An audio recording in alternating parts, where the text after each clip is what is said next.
सुबह होते ही मालती दी के ढेरों काम शुरू हो जाते हैं। आंगन झाड़ो, घर में पुराने काम निपटाओ, घर में पानी डालो, अंत में फिर इस ठंडे पानी में बर्तन मांजो। इस तरह हाथ पैर बिल्कुल सुन्न हो गई है। हाय रे मेरी किस्मत, इस उम्र में भी सब काम मुझसे ही करवाती है। क्या मैं इस उम्र में इतनी काम कर पाऊंगी? शादी करा के बहू लाई थी, लेकिन काम का कोई नामो निशाना नहीं है। बर्तन मांजने के बाद मालती दी पुकारती है, बहू, अरे वो बहू, जरा सा कम कर लो बेटी। उठी क्या तुम? जरा अदरक डालकर चाय बना दो। सुन रही हो बहू? क्या अभी तक से सो रही है? अभी तक नहीं उठी? चलो जाकर देखती हूँ।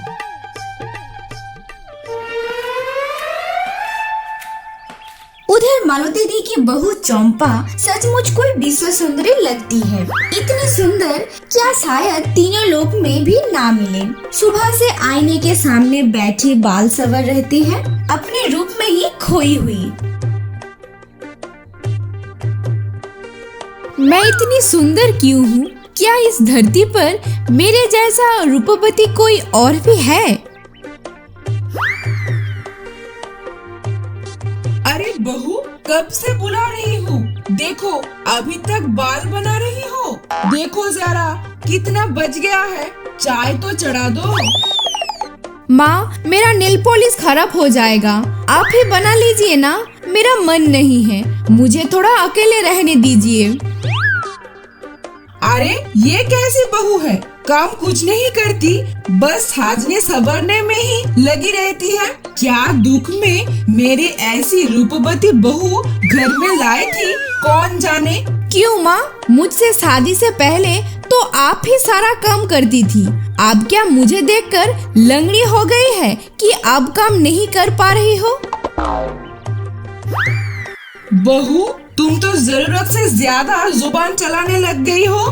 तो फिर मुझसे काम की उम्मीद मत रखिए, मैं भी आपसे कुछ नहीं कहूँगी। तो तुम घर में बैठकर दिन भर क्या करोगी? क्यों, रूप संवर करूँगी। तुमसे कुछ कहना ही बेकार है।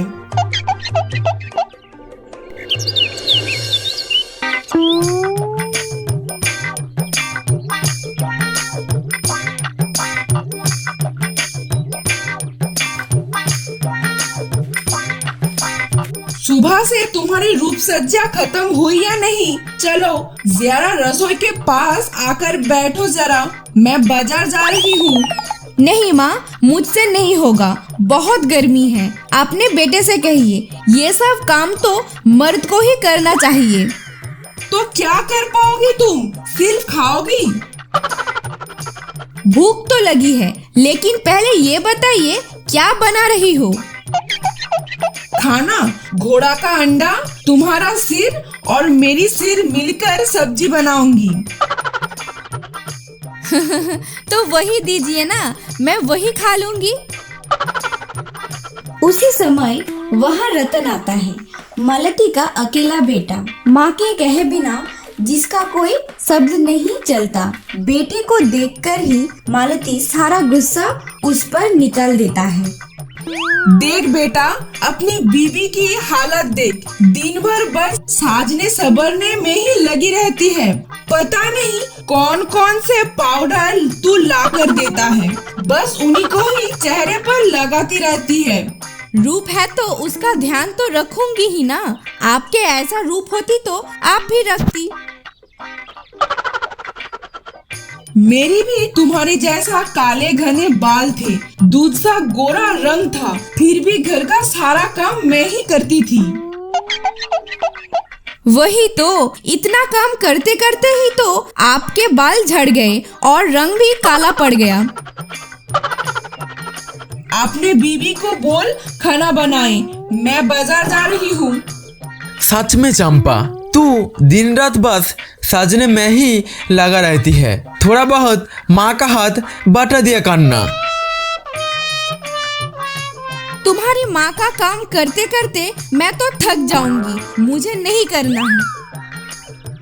इसके बाद रतन की माँ कुछ और कहने ही वाले थे, लेकिन रतन ने घर की शांति बनाए रखने के लिए खुद ही कहा, अच्छा ठीक है, मैं बाजार जा रहा हूँ। रहने दे बेटा, तुझे जाने की कोई जरूरत नहीं। इस धूप में सुबह से काम कर रहा है तू। टिफिन खा लो, मैं ही लेकर आती हूँ। खाना तो लगभग तैयार हो ही गया।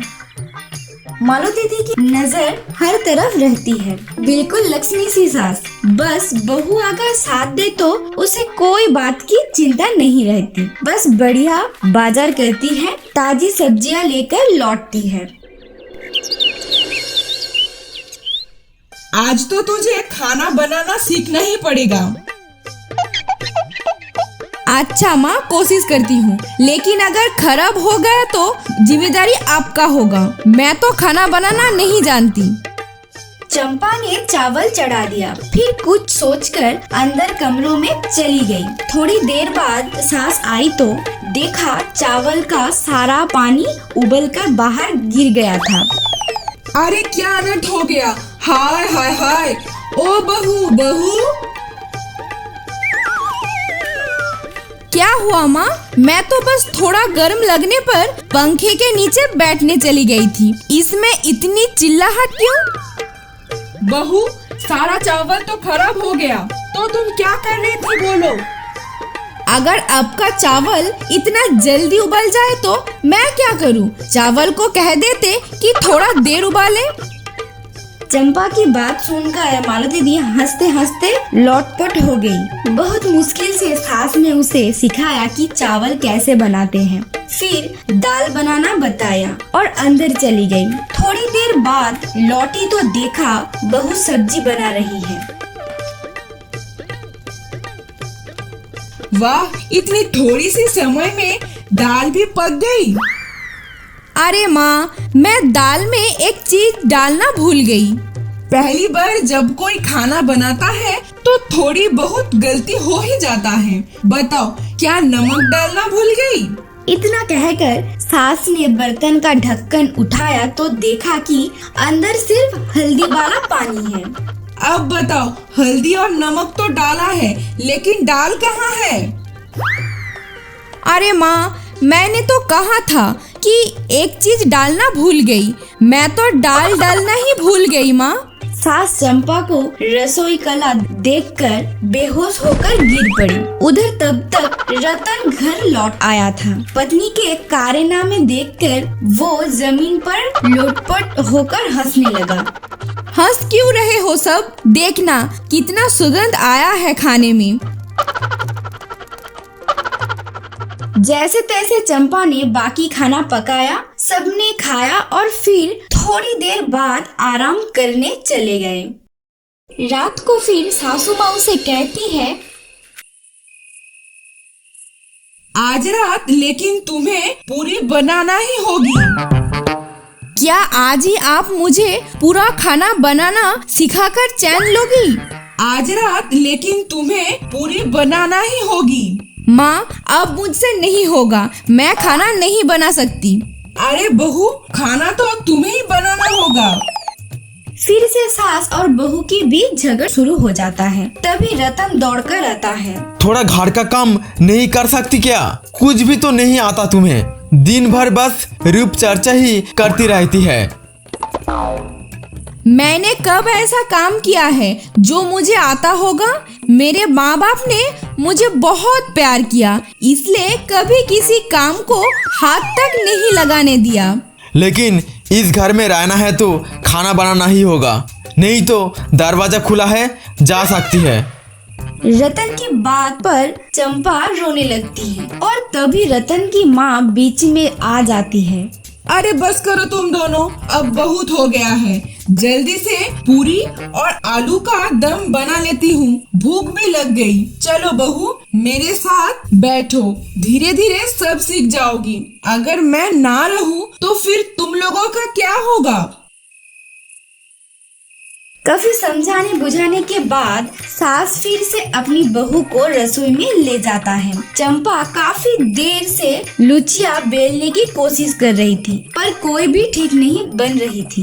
बहू, बहुत कोशिश हो गई, अब छोड़ो, मुझे दो, मैं ही कर लेती हूँ।